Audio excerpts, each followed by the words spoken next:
UNWTO election of Secretary General.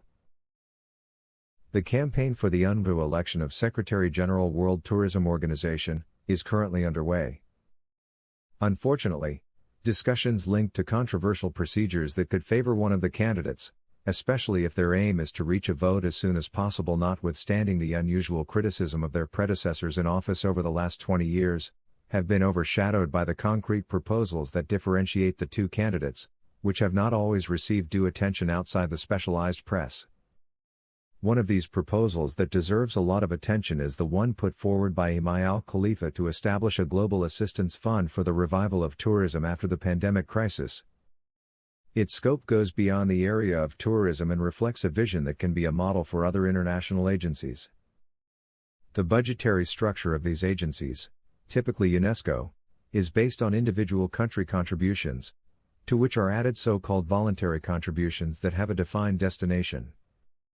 The consequence is that the activities that the organization finances through this mechanism only in a very broad sense are part of long-term programs of the organization, since they often result more from a bilateral negotiation between the donor and the beneficiary country, a process in which the role of the international organization is basically that of an intermediary, highly qualified by the way, owning valuable experience and goodwill in the implementation of the financed project.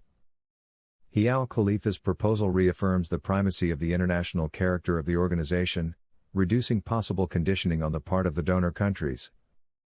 The potential of these mechanisms is manifold, and an example that the writer has been following for some time makes this clear. In Central America, the creation of a regional fund for science and technology created by direct contributions from the participating countries has been pursued for some time, with the perspective of further strengthening through matching funds from donors and funding banks. Such a mechanism would obviously increase the contractual power of these countries. Post-pandemic recovery is a problem that cannot be left solely to countries with greater economic capacity. The management of an assistance fund that is reasonably autonomous and that implements the policies decided by an international organization is a guarantee that recovery will be determined by global interests. This is not only true for UNWTO and UNESCO. The challenges that the United Nations system will face in the coming years are enormous. The framework for achieving the Sustainable Development 2030 goals will have to overcome the legacy of the crisis that began last year.